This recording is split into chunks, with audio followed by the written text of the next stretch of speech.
بسم اللہ الرحمن الرحیم۔ السلام علیکم۔ رمضان کے تبسط سے سوچا ایک بات آپ سے عرض کر دوں۔ اس مہینے کے اندر ایک کام ضرور کیجئے، اور وہ یہ کہ اپنے غصے کے اوپر قابو رکھیے۔ پاکستان میں ہر چوتھا شخص ڈائبٹیز کا مریض ہے، ہر پانچواں شخص بلڈ پریشر کا مریض ہے، ہر دوسرا شخص چلتا پھرتا پریشر کوکر بنا ہوا ہے۔ اور پھر رمضان ہوتے ہیں، روزے ہوتے ہیں، اس میں غصہ بہت زیادہ آتا ہے۔ خواتین کو غصہ اس لیے آتا ہے کہ انہیں بچے پالنے ہوتے ہیں، انہیں رسوئی میں کچن کے اندر بہت سارے کام کرنے ہوتے ہیں۔ شوہر کو غصہ اس لیے آتا ہے، مردوں کو باہر ہوتے ہیں، باہر کسی سے لڑائی ہو جائے، ہر بندہ ہی لڑنے کے موڈ میں ہوتا ہے، ہر بندہ عجیب و غریب حرکتیں کر رہا ہوتا ہے اور وہ بڑے غصے میں ہوتا ہے۔ اس میں مصیبت یہ ہوتی ہے کسی کا بلڈ پریشر ہائی ہو جاتا ہے، اس نے گولی لینا بھول گیا ہوتا ہے، کسی کی شوگر اپ اینڈ ڈاؤن ہو جاتی ہے، اور سب سے زیادہ مسئلہ ہوتا ہے ان لوگوں کے ساتھ جو نکوٹین لیتے ہیں، جو نسوار کھاتے ہیں، سگریٹ پیتے ہیں، تمباکو لیتے ہیں یا کسی اور چیز کا نشہ کرتے ہیں۔ ان کو وہ نشہ نہیں ملتا، اب ان کا دماغ بالکل خراب ہوا ہوتا ہے۔ بہت واقعات ایسے سامنے آئے کہ رمضان کے اندر، روزے کے اندر ڈائیورس ہو گئی، بالکل چھوٹی سی بات کے اوپر، نہ شوہر کا کوئی قصور نہ بیوی کا کوئی قصور، بس غلط وقت کے اوپر غلط جگہ کوئی بات کر لی اور گھر برباد ہو گئے۔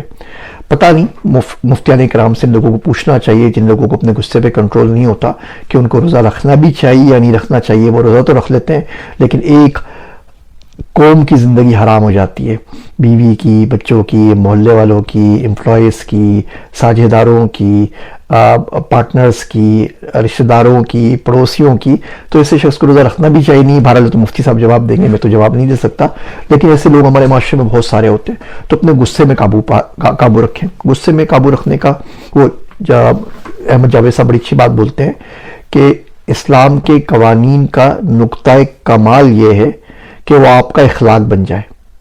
اگر ایسا نہیں ہوتا تو قانون صرف جبر ہے اور کچھ بھی نہیں ہے۔ تو وہ اسلام جو آپ کے اخلاق کے اوپر نہیں آ پا رہا، کہیں نہ کہیں آپ نے اس کو خود سے روکا ہوا ہے۔ ہمارے اندر نا بہت سارے عفریت، بہت سارے جانور ہمارے اندر بستے ہیں۔ شہوت کا جانور ہے، غصے کا جانور ہے، انا کا جانور ہے، اپنی میں کا سب سے بڑا تگڑا جانور ہے، غرور کا جانور ہے، گھمنڈ کا جانور ہے۔ ان سب جانوروں کو ذبح کرنے کا مہینہ یہ رمضان ہے۔ اگر آپ ان کو ذبح نہیں کر پا رہے، اور اگر ان جانوروں نے آپ کو اپنے میں بس میں کیا ہوا ہے، قید کیا ہوا ہے، تو آپ کبھی اچھے انسان نہیں بن سکیں گے۔ بڑا انسان بننا، کامیاب آدمی بننا، کچھ زندگی میں کرنا، دوسروں کے لیے کرنا، کسی کے لیے نفع بخش بننا بہت دور کی بات ہے۔ آپ ان جانوروں سے اپنے آپ کو نہیں نکال سکیں گے، آپ ایک جانور ہی رہیں گے، انسان ہی نہیں بن پائیں گے۔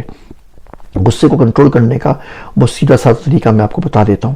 جب بھی کسی کے اوپر غصہ آئے اور دل چاہے کہ آج یہ نہیں یا میں نہیں، آج تو اس کا بیڑا غرق کر دینا ہے، آج تو چھوڑنا نہیں ہے، تو بندہ یہ سوچ لے کہ ایک دن آئے گا جب وہ حشر کے اندر تنہا ہوگا، نفسا نفسی کا دور ہوگا، ہر شخص کو صرف اپنی پڑی ہوئی ہوگی کہ اللہ میاں مجھے بخش دے، باقی جو چاہے جس کے لیے کرنا ہے کر۔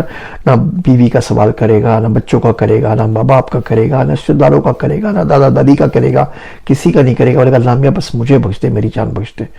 اس دن وہ اپنے گناہوں کی وجہ سے بڑے ڈر اور خوف میں ہوگا، کانپ رہا ہوگا کہ حساب کتاب میں کیا ہوگا، پولیس صراط کے اوپر کیا ہوگا، اللہ صحیح نے پوچھ لیا تو کیا ہوگا۔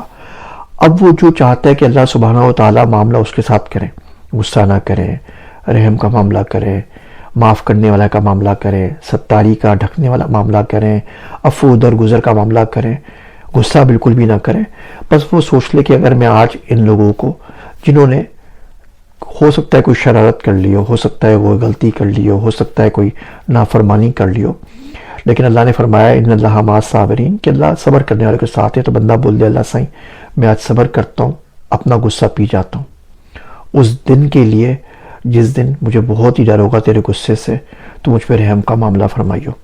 بندہ یہ سوچتے نا کہ کتنی مرتبہ چاہتا ہے کہ اللہ اس کے اوپر غصہ نہ کرے، قدرت اس پہ غصہ نہ کرے، وہ بھی دوسروں کو بخشنا شروع کر دے، معاف کرنا شروع کر دے۔ ہمارا مریضوں کا معاشرہ ہے، یہ خود انسان نہیں ہوتے، اپنے کسی نہ کسی جانوروں میں گھرے ہوئے ہوتے ہیں، تو ان لوگوں کو بیچاروں کو انسانوں سے ڈیل کرنا آتا نہیں ہے، تو ان کو چھوڑ دینا چاہیے۔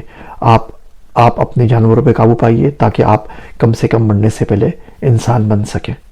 بہت مشکل باتیں زندگی میں کبھی نہ کبھی سمجھ میں آ گئیں تو فائدہ ضرور دیں گی۔ میرے واسطے دعا کیجیے گا۔ میں ہوں آپ سب کا ذیشان عثمانی۔